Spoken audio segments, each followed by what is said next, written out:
Dans le livre qui porte son nom, le médecin Luc, au chapitre 8, nous rapporte à partir du verset 41, et je lis.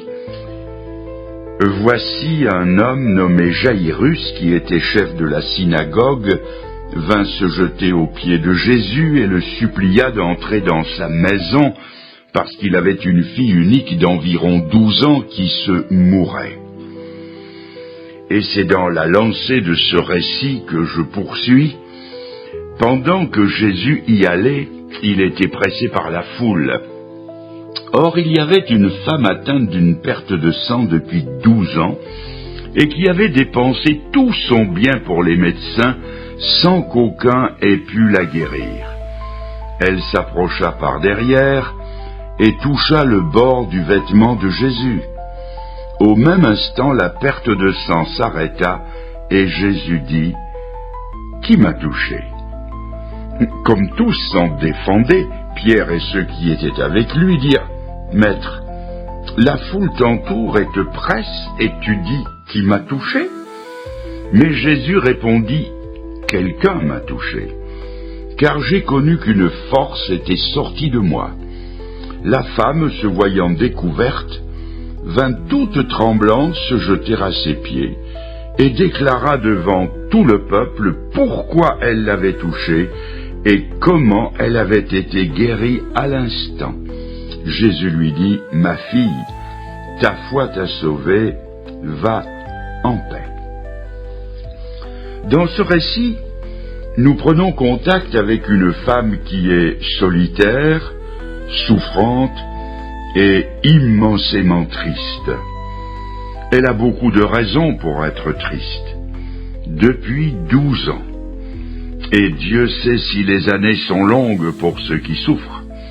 Depuis 12 ans, cette femme sent sourdre dans son corps une maladie qui la mine, la ronge et qui inexorablement la conduit à la mort. Une petite parenthèse avant d'aller plus loin. N'y a-t-il pas dans notre cœur à tous une maladie d'un autre genre qui nous conduit aussi sûrement à une autre mort, beaucoup plus grave que celle du cimetière, et que la Bible appelle la seconde mort, la perdition qui est la séparation, la coupure éternelle d'avec Dieu? Le monde entier est atteint de cette maladie-là. Tout le monde est d'accord pour dire que notre monde est malade. Et la Bible, qui appelle un chat, appelle cette maladie-là le péché. Ce principe du mal est ancré, incrusté dans le cœur de tous les hommes, et voilà pourquoi, parfois, même au milieu d'un rire, le cœur peut être triste, et c'est la Bible qui le dit.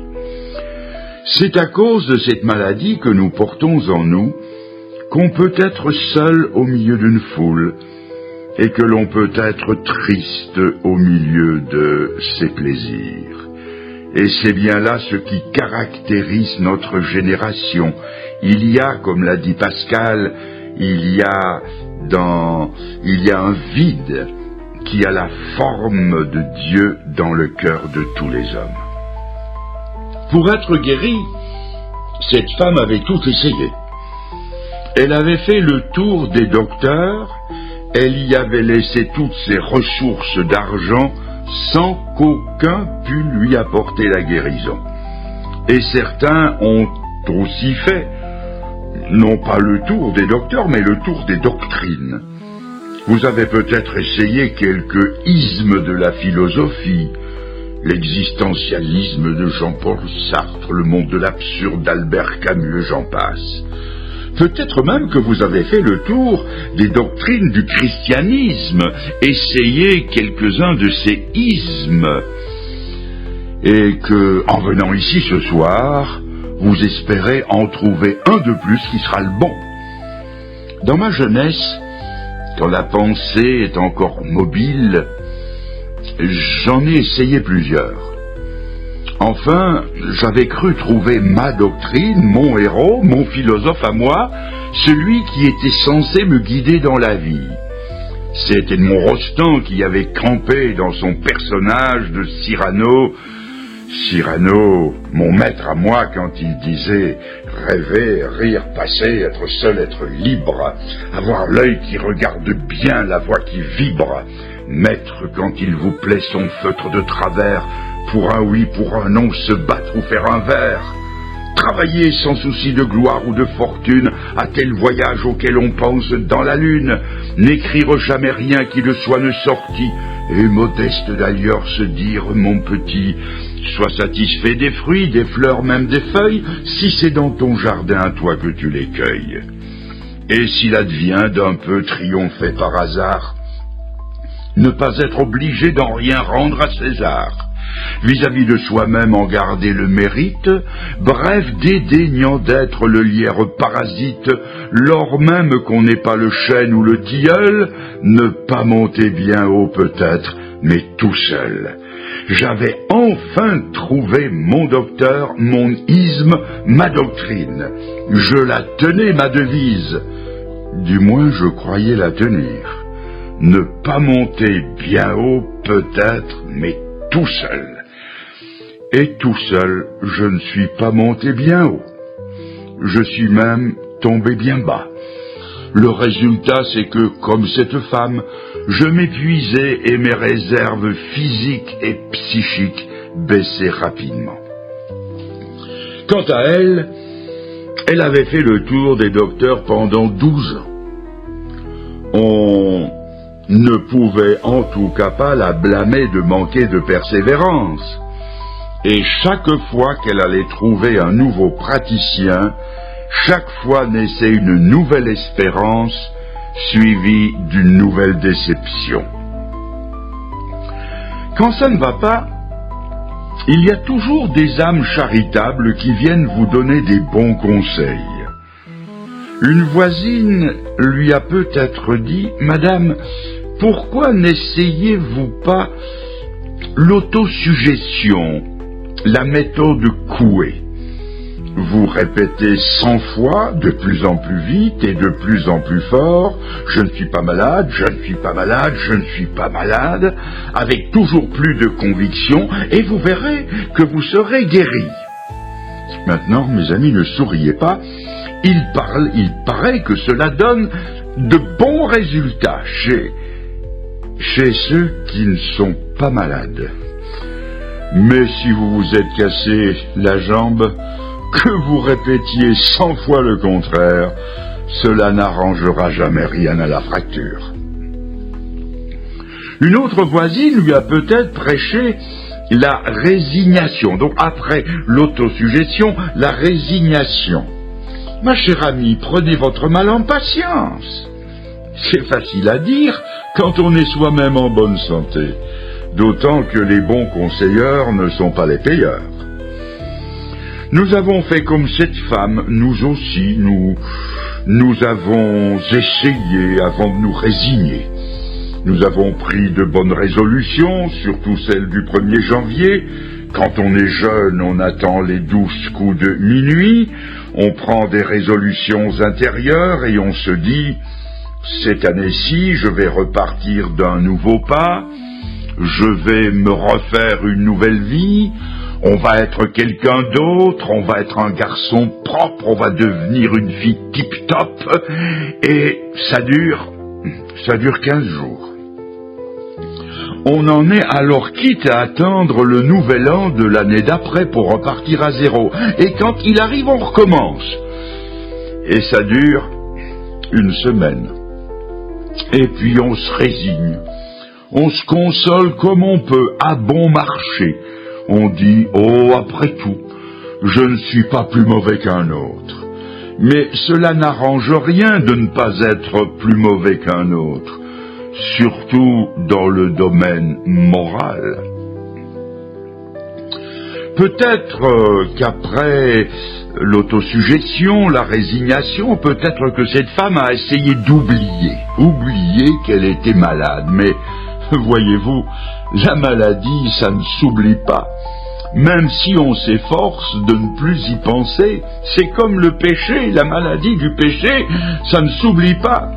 Nous ne pouvons pas oublier que nous sommes mortels et qu'un jour, une boîte en chaîne avec de grosses vis en cuivre nous attend parce que la mort et le péché, ça va ensemble, l'une étant la conséquence de l'autre.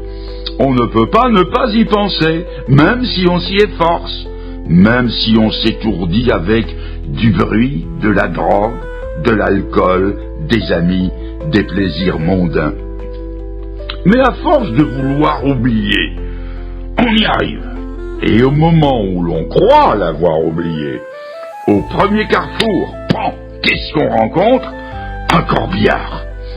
Et on se dit, ça y est, la prochaine fois, c'est peut-être mon tour. Peut-être, après tout cela, cette femme a-t-elle essayé, nous allons dire, la psychiatrie. Je ne sais pas si cela existait à cette époque.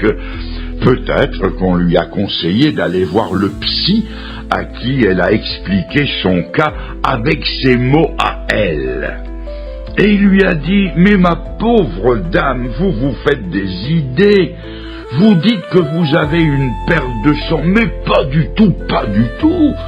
Ce que vous avez, ce n'est qu'une hémorragie. Et elle a dit, une hémorragie quoi, docteur? Une hémorragie. Qui lui a répondu, une hémorragie? Mais oui, ça vient du grec. Une perte de sang, ça c'est grave, mais une hémorragie, c'est pas grave. Quel soulagement pour elle d'apprendre qu'elle n'avait qu'une hémorragie. Et elle a dit, merci docteur, merci 1000 fois, merci. Et il lui a répondu, mais de rien madame, de rien, ça fait 200 €. Soulagée, surtout au niveau du portefeuille, elle est sortie détendue, mais un quart d'heure après. Voyez-vous, c'est ce qu'on fait aujourd'hui avec la maladie du péché. On change le nom. Quand j'étais jeune, un menteur, ça s'appelait un menteur. Mais aujourd'hui, il ne faut surtout pas lui dire qu'il est un menteur. Le pauvre, il en serait tout traumatisé. Il en ferait des complexes et du coup, il s'arrêterait de mentir. Alors maintenant, un menteur, c'est un mythomane. Et oui, ça fait bien dans le décor. C'est pas tout le monde qui est mythomane. Seulement, d'être mythomane, ça ne guérit pas de continuer à fabuler comme par le passé. De mon temps, quelqu'un qui volait, ça s'appelait un voleur. Mais maintenant, ce n'est plus un voleur, c'est un kleptomane. Ça fait mieux. Il pourra mettre sur sa carte de visite « Kleptomane breveté », se rend à domicile. Et au verso, il pourra ajouter « reconnu par la sécurité sociale ».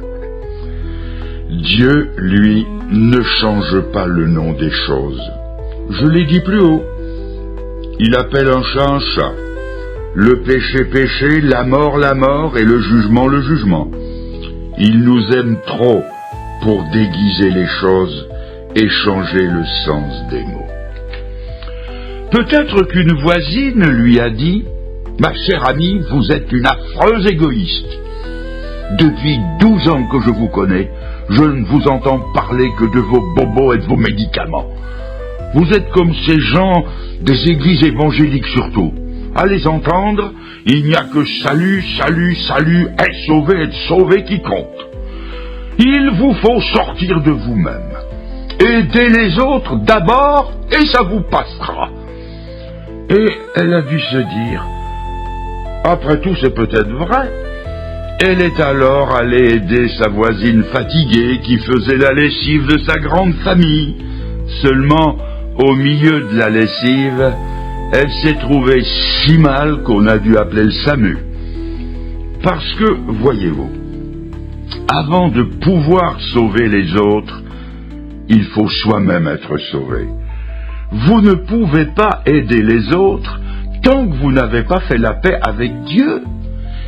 Il faut faire une paix à la verticale avec Dieu avant de faire une paix horizontale avec les autres. Tant que quelqu'un n'a pas reçu Jésus-Christ dans sa vie comme son sauveur, il reste une force négative dans la société. C'est pourquoi je crois, avec la Bible, que le problème numéro 1 de l'homme est un problème de salut personnel. Il doit d'abord être sauvé et réconcilié avec son Dieu. Imaginerait-on qu'on blâme un étudiant qui est en première année de médecine en lui disant « Vous êtes un affreux égoïste. Pensez donc, faire 7 années d'études pour vous-même. Il faut aller soigner les gens tout de suite. » Qui serait assez simple d'esprit, assez stupide pour raisonner de la sorte? Il nous faut faire la paix avec Dieu, être sauvé d'abord. C'est là le grand problème de départ, et Dieu nous le pose clairement. L'homme, voyez-vous, l'homme est séparé de Dieu, il est coupé de Dieu. Dieu ne peut pas intervenir dans sa vie tant qu'il n'est pas réconcilié avec lui. C'est pourquoi, comme pour cette femme, tous nos efforts de salut sont d'avance voués à l'échec. Il y a un problème de péché dans notre vie et il faut le régler en priorité. Un jour, un ami est allé rendre visite à une dame de sa connaissance. Et quand il est arrivé, c'est la bonne qui l'a reçu en lui disant « Madame va revenir bientôt, prenez place au salon en l'attendant. » Il s'est assis dans le fauteuil, la bonne est partie, et un grand chien, à l'air pas très engageant, est venu se coucher devant lui en le fixant dans les yeux. Plutôt inquiet, notre ami a attendu, puis, comme la dame ne rentrait pas, il a voulu partir et se sortir du fauteuil. À ce moment, le molosse s'est dressé, le poil hérissé, les crocs dehors, prêt à lui sauter à la gorge. Il s'est rassis et a attendu que l'orage passe. Le chien s'est recouché devant lui, tout en ne le perdant pas de vue. Puis, trouvant le temps long et voulant quand même partir, il a esquissé à nouveau le mouvement de se lever. Même scénario, le chien était prêt à lui sauter dessus. Il s'est tenu coin, il a attendu. Sur ses entrefaites, la maîtresse de maison est rentrée et, voyant le spectacle, elle s'est excusée, a fait sortir le chien et a dit « Excusez-moi, mais j'ai un chien bizarre. Il laisse entrer tout le monde et il ne laisse sortir personne. » C'est exactement ce que le péché fait. Il invite tout le monde à entrer comme un annonceur de foire. Entrez, entrez, mesdames et messieurs, le spectacle va commencer.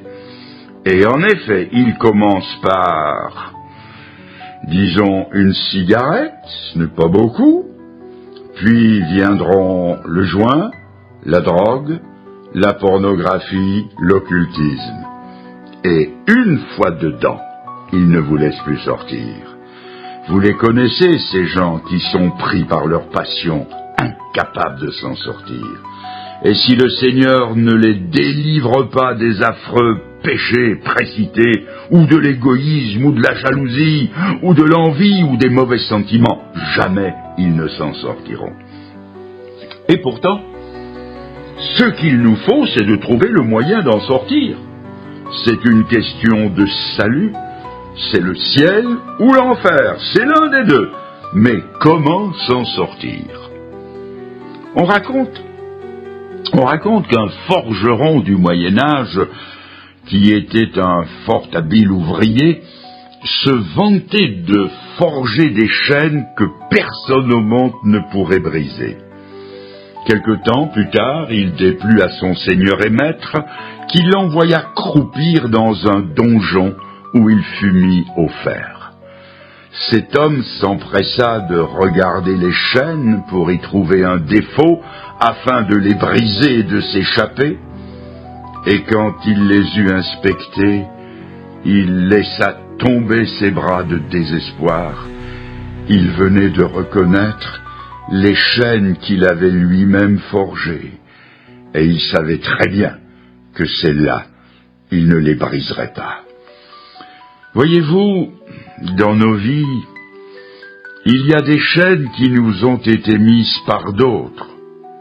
C'est vrai qu'il y a des habitudes ou une hérédité dont nous ne sommes coupables que par ricochet. Mais à côté des chaînes qu'on nous a mises, il y a celles que nous nous sommes forgées. Et croyez-moi, celles-là, ce sont les plus solides. On voudrait parfois parler de ces choses qui nous tenaillent, qui nous tiennent, dont on voudrait se libérer, mais à qui en parler, à qui? Voyez-vous, à cette époque, ce dont cette femme était atteinte, c'est ce qu'on appelait autrefois, à tort je m'empresse de le dire, une maladie honteuse. Et il peut y avoir dans notre vie des choses dont on ne parle pas. Il y a des choses que l'on ne dirait pas à sa femme, ou à sa mère, ou à son meilleur ami, même pas à son directeur de conscience si on en a un. On est parfois terriblement seul avec soi-même. Il y a comme cela des choses dont on ne parle à personne. C'est alors que la solitude et la culpabilité deviennent pesantes. Mais voici, et là la scène change, mais voici que dans la vie de cette femme passe un cortège étrange, un groupuscule de gens, et dans ce groupe, Jésus de Nazareth. Et avec Jésus qui passe, c'est sa dernière chance qui passe. Je voudrais dire quelque chose de très très important. Il y a dans la vie des courages funestes. Il y a des moments où, pour être sauvé, il faut perdre courage. Je vais m'en expliquer. Que cette femme prenne courage au moment où Jésus passe et qu'elle se dise « Je vais encore aller voir un autre médecin » et elle est perdue. Si elle essaie encore, c'est fini pour elle. Son seul espoir est le nôtre. C'est Jésus qui passe et sa consultation est gratuite. D'ailleurs, le vieux prophète a pu dire « Pourquoi dépensez-vous votre argent pour ce qui ne satisfait pas » Ésaïe 55. Quand le Seigneur sauve, il le fait gratuitement. Et il y a dans ce récit quelque chose qui me fait frémir de plaisir. Cette femme se dit « Ah, si je pouvais toucher le bord de son vêtement !» Cela veut dire que la personne de Jésus est si grande. Il est un sauveur si total. Ce qu'il a fait dans sa vie et dans sa mort à la croix est si parfait. Il y a dans sa pureté, dans sa résurrection, une œuvre si complète, si satisfaisante et si grande aux yeux de Dieu que le bord de ce qu'il a fait est suffisant pour nous sauver. Ah, si je peux toucher le bord de son vêtement. Le bord de son vêtement, cela veut aussi dire que pour être sauvé, il ne faut pas tout connaître. Il suffit de savoir que l'on est pécheur, que l'on est perdu, que Jésus est le Sauveur. Il suffit de se repentir devant lui, de l'accepter dans son cœur pour son Sauveur personnel, pour être sauvé. Toucher le bord de son œuvre est suffisant pour sauver le dernier des pécheurs. Le brigand sur la croix simplement criait « Seigneur, souviens-toi de moi quand tu viendras dans ton règne ».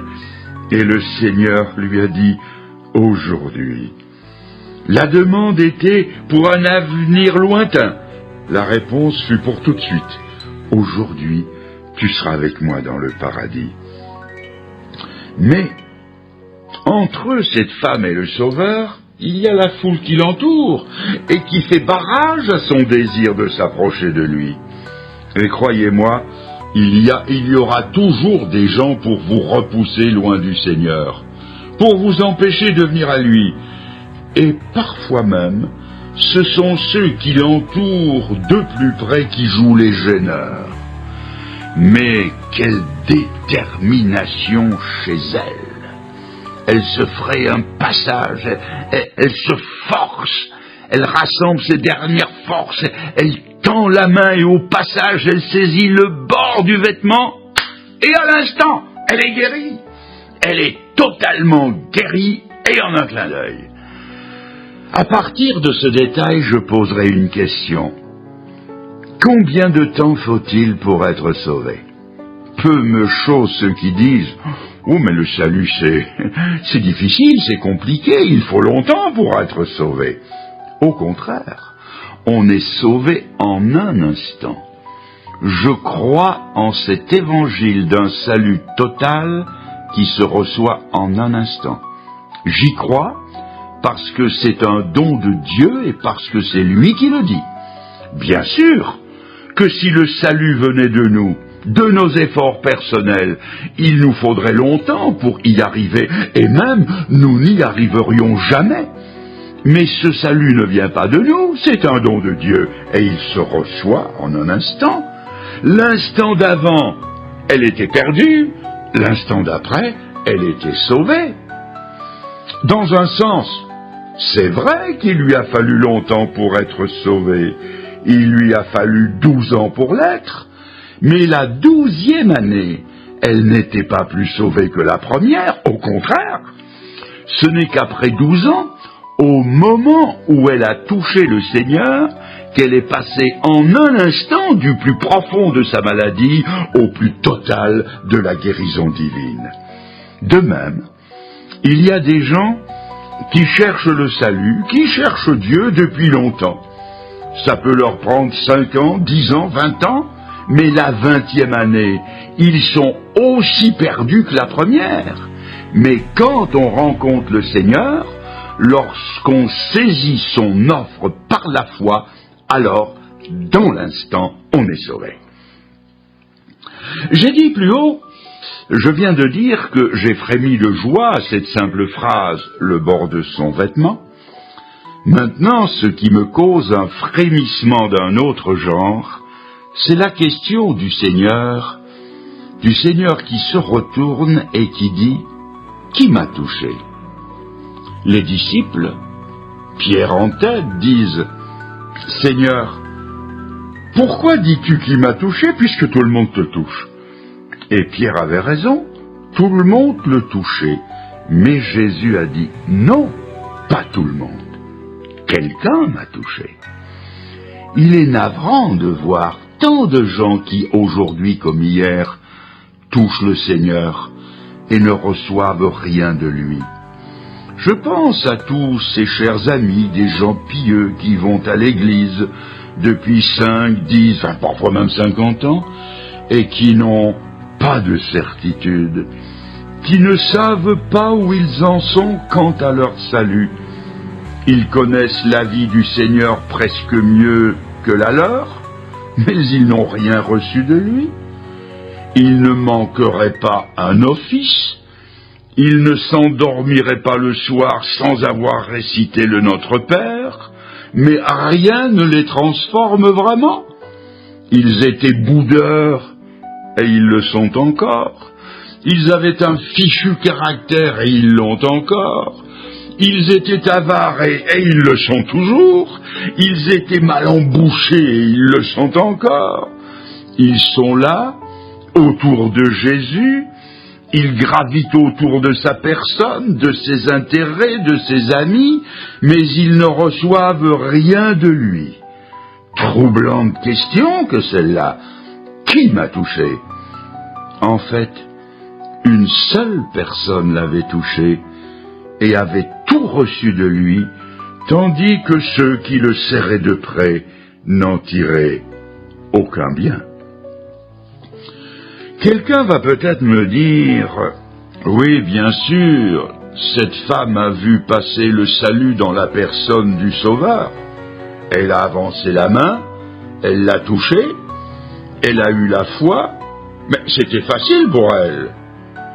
Mais comment voulez-vous toucher le Seigneur aujourd'hui? Autrefois, on pouvait le rencontrer sur la route, il s'arrêtait, il parlait aux foules. Même une femme, la Samaritaine, l'a rencontré assis sur la margelle d'un puits. Elle lui a causé, mais nous, aujourd'hui, à 20 siècles de distance, comment voulez-vous qu'on le touche encore? Comment pouvons-nous encore être sauvés? Comment toucher Jésus pour être guéri de notre maladie spirituelle? La réponse est simple, et c'est celle de toute l'Écriture. Nous pouvons toujours toucher le Seigneur aujourd'hui, mais par la foi. Il est réel, notre Seigneur. Jésus, ce n'est pas une idée, c'est quelqu'un, et quelqu'un qui vit, qui est le même hier, aujourd'hui, et toujours. Et quelqu'un va peut-être penser ou même dire, oui, bien sûr, Fernand Legrand, je m'en doutais que vous alliez dire cela, par la foi. Mais moi, je n'ai pas la foi. Comment voulez-vous que je sois sauvé si pour être sauvé, il faut la foi, alors que je n'ai pas la foi? Je vous envie, vous les croyants. La foi, ça a l'air de vous sortir par tous les pores de la peau. Ça a l'air tellement facile, c'est votre élément. Mais moi, je suis né comme ça. J'ai de la difficulté à croire. Je ne peux donc pas être sauvé. Je ne sais pas si ce que je viens de dire, c'est votre raisonnement. Mais si tel est le cas, je voudrais dire, et c'est grave, que Dieu, en vous demandant la foi que vous n'avez pas, vous demande quelque chose au-delà de vos possibilités. Donc, Dieu n'est pas bon. Il est dur. Dieu n'est pas le bon Dieu. Parce que pour être sauvé, il vous faut une foi que vous n'avez pas. Mais êtes-vous tellement sûr que vous n'avez pas la foi? Les sports d'hiver se sont démocratisés. Presque tout le monde y a droit. Et quand vous allez dans les altitudes, vous prenez un télécabine ou un télésiège. Savez-vous que c'est par la foi que vous entrez dans le télécabine? Il faut une foi formidable pour s'engouffrer dans ces engins suspendus à un simple filin à des hauteurs vertigineuses. Quand vous prenez le télésiège, vous n'allez pas avec un pied à coulisse en poche pour mesurer la section du câble, ni avec une calculatrice pour calculer la résistance des matériaux, pour savoir si le câble va tenir. Vous ne vous inquiétez pas de savoir si l'ingénieur qui a conçu la machine avait les diplômes requis, mais pas du tout. Vous avez beaucoup plus de foi que cela. Vous engagez ce que vous avez de plus précieux au monde, votre vie, et vous la mettez dans une télécabine. Ça, c'est la foi. Si vous n'aviez pas la foi, jamais vous ne monteriez dans une télécabine. Jamais. Vous avez tellement de foi que vous n'essayez pas toutes les chaises ou tous les bancs avant de vous asseoir dessus. Cela peut vous faire sourire, mais la foi c'est ça. Parce que si vous n'aviez pas la foi, vous commenceriez par essayer la chaise ou le banc. Mais non, par la foi, vous y posez tous vos kilos d'un coup, ce qui me permet de dire que la foi, c'est l'élément le plus commun du monde. Quand un jeune homme écrit une lettre à sa fiancée, il y colle un timbre et va la jeter dans une boîte postale. Il le fait par la foi. Il croit, c'est la foi, ça, croire. Il croit que le lendemain, quelqu'un qu'il ne connaît ni d'Ève ni d'Adam va venir prendre la lettre, y mettre un cachet, et que le surlendemain, la dulcinée va recevoir sa lettre. C'est par la foi. Si vous n'aviez pas la foi, vous ne posteriez jamais une lettre. Et lorsque vous avez épargné un peu d'argent et que vous allez le mettre à la poste ou à la banque, vous allez avec vos bonnes coupures et en échange, l'employé, le préposé, colle sur votre carnet un vilain timbre ou un chiffre avec un vilain cachet dessus. Vous ne vous embusquez pas dans un coin pour savoir ce que le préposé va faire avec votre argent, mais pas du tout. Vous avez assez de foi pour abandonner votre argent entre les mains d'un inconnu. Et 2 ans plus tard, vous revenez et vous dites, c'est la foi, rendez-moi mon capital et mes intérêts. Ça, c'est la foi. Le paysan, parfois, n'est payé que 6 mois après avoir livré le fruit de toute une saison de travail. Mais tout ça, c'est la foi. La foi, c'est l'élément le plus répandu, le plus exercé dans le monde. Lorsque vous travaillez pour votre patron, vous ne travaillez pas 1 heure, puis le tirez par la jaquette en lui disant « Monsieur, payez-moi l'heure que je viens de faire ». Vous attendez la semaine, et parfois même tout le mois pour être payé. Et Dieu demande la même fois, il demande que nous croyions en lui. Nous allons voir d'un peu plus près à présent ce qu'est la foi. On va rafraîchir ce mot qui est usé jusqu'à la corde, au point qu'on ne sait plus ce que cela veut dire. Un peu comme un vieux sou qui a passé entre tant de mains qu'il en a perdu son relief, mais pas sa valeur, heureusement.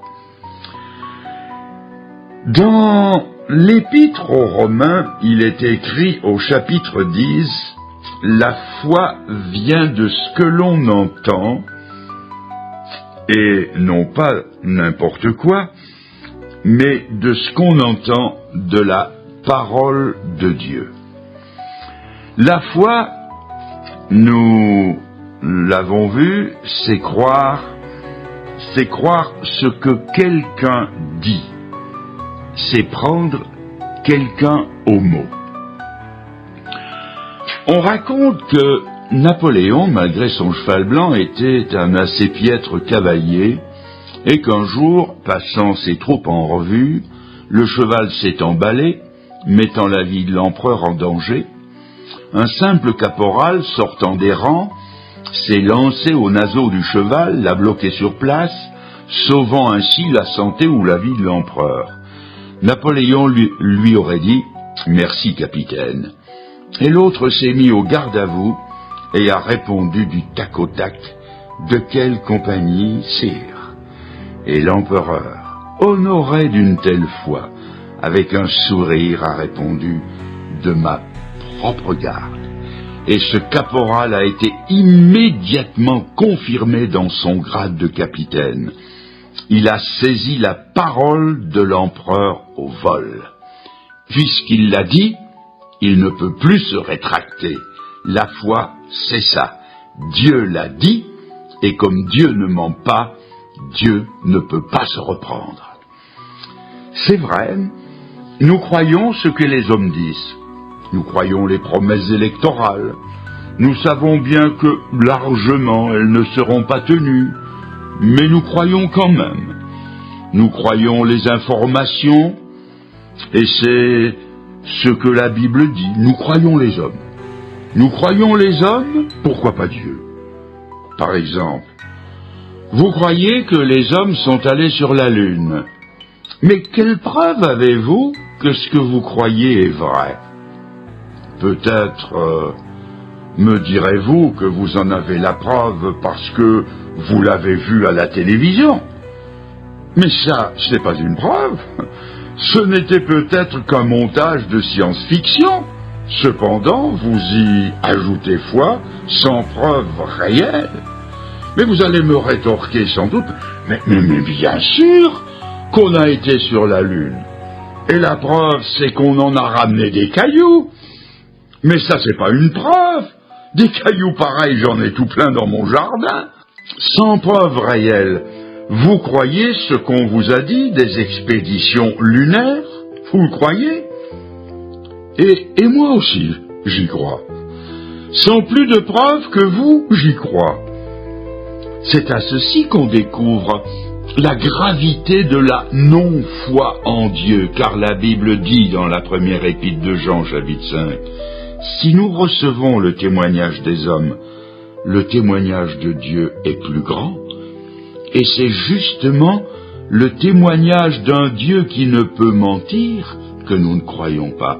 Et comme l'a si bien dit le Seigneur, vous tamisez le moucheron et vous avalez le chameau, nous gobons des bobards gros comme un chameau, et nous passons au crible de notre incrédulité les paroles d'un Dieu qui nous aime et qui n'a jamais trompé personne. Ceci nous fait mesurer toute la gravité du péché d'incrédulité et ses conséquences irréparables, selon ce qu'en a dit Jésus. Celui qui croit au Fils a la vie éternelle, mais celui qui ne croit pas au Fils ne verra pas la vie, mais la colère de Dieu demeure sur lui. Deuxièmement, après la pensée de prendre quelqu'un au mot, et pour compléter ma pensée, je dirais que la foi comporte une idée d'abandon, l'idée de s'en remettre à quelqu'un, de s'abandonner à quelqu'un en prenant des risques. C'est parfois difficile à expliquer, mais une illustration nous aidera. La foi, c'est de prendre les risques de l'abandon. Quand j'étais jeune, j'aimais la natation, mais avant de pouvoir nager, il faut apprendre. Et à l'époque, je n'avais pas l'argent pour aller à la piscine, d'autant qu'il n'y avait pas de piscine, ni de maître nageur. Alors nous, les jeunes, nous faisions des kilomètres à pied pour aller patauger dans une rivière pas très profonde.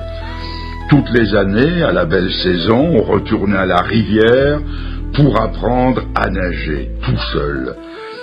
Longtemps après, finalement, sans l'aide de personne, je suis arrivé à flotter. Je suis alors revenu plus près de chez moi où coulait la Sambre. Vous avez entendu parler de cette ère militaire, les régiments de Sambre et Meuse. La Sambre, c'est une rivière canalisée d'environ 40 mètres de large, 4 à 5 mètres de profondeur. Et fier comme Artaban, je l'ai traversée tout seul comme un grand. L'ami avec qui je sortais toujours désirait aussi pouvoir nager et traverser la rivière, et il m'a dit « Comment faut-il faire pour nager ?» Et voici ce que je lui ai expliqué. C'est simple. Pour apprendre à bien nager, ou bien apprendre à nager, et se mettre dans la position idéale du nageur, tu prends une chambre à air de vélo. Tu la plies en deux autour de la poitrine, tu la gonfles avec un peu d'air, j'ai bien dit un peu d'air, et l'air qui est dedans est suffisant pour te faire surnager et te mettre dans la position du nageur. Après lui avoir bien expliqué la chose, je lui ai fait une démonstration, lui prouvant que, même sans un mouvement, tout le dessus des épaules dépassait de l'eau. Il a longtemps hésité à se jeter à l'eau. Je le revois encore sur le bord, sur la berge, avec cette chambre à air autour de la poitrine, me disant « Tu crois ? Écoute, fie-toi, la foi c'est ça, fie-toi à ce que je t'ai dit. D'ailleurs, je serai là, je nagerai près de toi, et si ça ne va pas, tu m'appelles, je te sortirai de là, mais il n'y a pas de danger. » Et je le revois comme collé sur le bord. Il faisait 1,75 m et il y avait devant lui 5 mètres d'eau. Faites la différence, le calcul est vite fait, et je comprends ses hésitations. Puis, tout d'un coup, il s'est décidé, il s'est jeté à l'eau. Il a pris le risque de croire ce que je lui avais dit. Il s'est mis à flotter tout naturellement, et c'est ainsi qu'il a appris à nager. Voyez-vous, il a pris le risque de me croire et de s'abandonner à ce que je lui avais dit. Maintenant, j'aimerais ajouter une précision. Il a ajouté foi à ce que je lui ai dit, mais ce n'est pas la foi qui l'a fait flotter, c'est la chambre à air. De même, ce n'est pas la foi qui sauve, c'est Jésus-Christ. Et il n'y a pas d'autre sauveur que lui. Je connais des gens qui ont une grande foi. Oui, mais quel est l'objet de leur foi? C'est que, malheureusement pour eux, l'objet de leur foi, ce n'est pas le sauveur. Certains ont même la foi en leur propre foi. Or, c'est Jésus seul qui est le sauveur. La foi, elle, ne sauve pas, mais c'est la foi qui me fait m'en remettre à Jésus-Christ. Et sans la foi, je ne peux pas venir à lui. Mon ami a dû avoir la foi en ce que je lui disais pour se jeter à l'eau. Et la foi est nécessaire pour m'en remettre à Jésus, qui lui est le sauveur.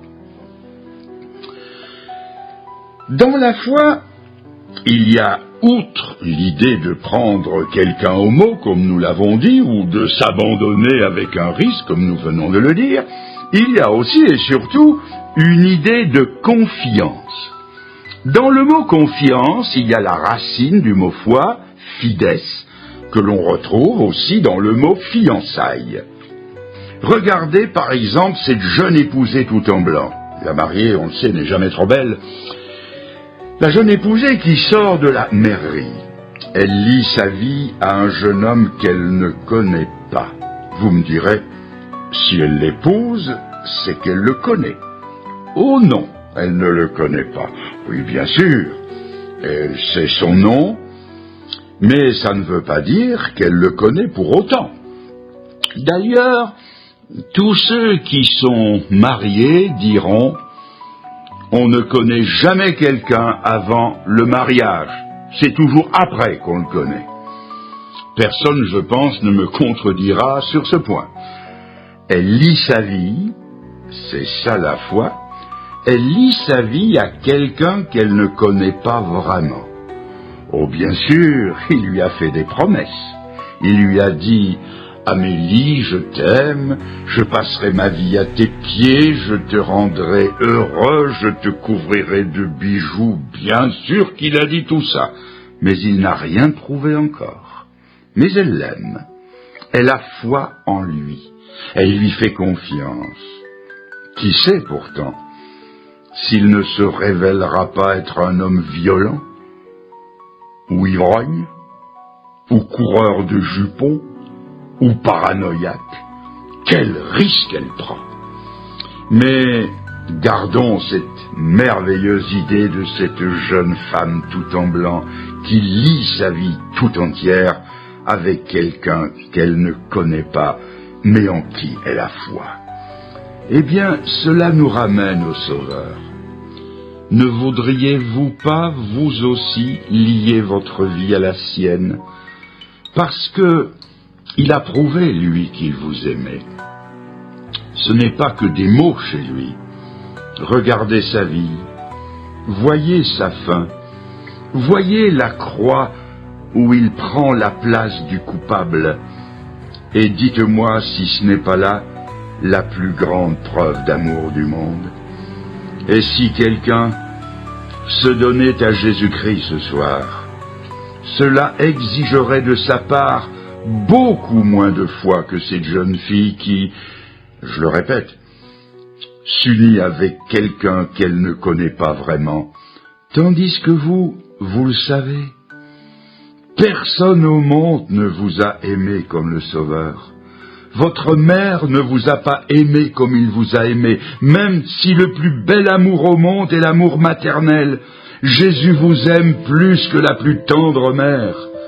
Alors, puisque vous savez à quel point il vous a aimé, puisque vous en avez la preuve et que par conséquent, il ne vous faut plus qu'une toute petite foi pour être sauvé, ne voulez-vous pas faire ce petit pas de la foi qui vous sépare de lui?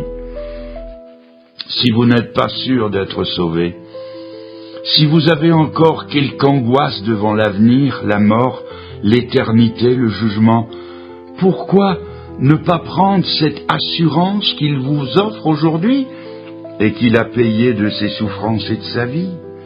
Simplement, tendez la main vers lui. Cette femme a vu son vêtement, elle en a simplement touché le bord. Que comprenait-elle, cette femme, sinon qu'elle était perdue et qu'il était le Sauveur? Elle a cru que le bord de son vêtement suffisait pour la sauver. Vous pouvez au moins avoir cette foi-là, alors exercez-la et dites-lui: Seigneur, c'est d'accord, Aujourd'hui, j'ai compris ce que c'était que croire. C'est faire comme le caporal cité plus haut, c'est te prendre au mot. Croire à salut, c'est faire comme Abraham que la Bible appelle le père des croyants. Eh oui, un jour Dieu est venu à Abraham et lui a fait une promesse et il l'a cru. Il a pris Dieu au mot.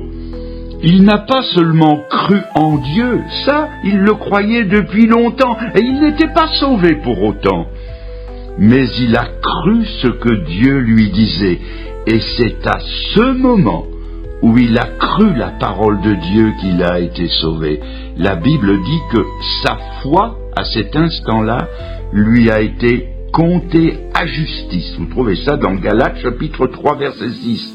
À ce moment-là, il est devenu l'ami de Dieu. Vous pouvez devenir l'ami de Dieu aujourd'hui, ce soir, avoir l'assurance que si vous deviez mourir ce soir, vous partez pour le ciel de Dieu. Ça, c'est la bonne nouvelle de l'Évangile. Aucune philosophie au monde, aucune religion au monde ne peut vous apporter pareille certitude. Seul l'Évangile de la grâce et les promesses de Dieu, authentifiées par la mort et la résurrection de Jésus-Christ, nous donnent ces garanties. Il est dit, crois, c'est-à-dire fais foi. Crois au Seigneur Jésus et tu seras sauvé. Il n'est pas dit tu seras peut-être sauvé, mais tu seras véritablement sauvé. Et ce salut-là n'est pas une fin en soi. C'est une puissance libératrice qui permet de vivre une autre vie avec d'autres horizons qui débouchent sur une éternité heureuse. Ça, c'est l'Évangile. Si vous mettez votre main dans celle du Sauveur, je vous donne ma parole, qu'il ne se passera pas une semaine que vous ne vous reconnaissiez plus. Car l'Évangile, c'est une dynamique, c'est une puissance. L'Évangile, c'est quelqu'un qui est Jésus-Christ, qui est le Saint-Esprit, qui vient habiter en vous et qui vous retourne par l'intérieur. Je me souviens d'un chanteur anglais qui était l'idole des jeunes. Il s'est converti, il s'est tourné du monde à Christ. Et sa première réaction, quelques semaines après sa conversion, ça a été de dire « l'Évangile, ça marche ». Ce n'était pas une philosophie creuse, ce n'est pas des mots, ça marche. Et croyez-moi, ça marchera dans votre vie. Mais il faut que vous le receviez, lui. Toute ma prose est vaine si vous n'y répondez pas par la foi. Il faut aussi tendre la main comme cette femme d'autrefois. Il faut que vous lui parliez, que vous lui disiez avec les mots qui vous viennent, ou avec les mots que je peux vous suggérer dans cette finale, dans ce moment où nous touchons à la fin de notre rencontre. Des mots que vous pouvez lui redire dans un élan du cœur. Dites-le alors que nous nous recueillons un instant, que toutes les têtes se courbent. Dites-lui, Seigneur, moi aussi, je suis malade. Ça ne va pas toujours très bien. Je fais bonne figure à l'extérieur, mais à l'intérieur. Dites-lui, mais à l'intérieur. C'est la faillite. Seigneur, cette faillite, je te la porte. Dites-lui, Seigneur, dans la main que tu me tends, je mets la mienne. Je crois ce soir.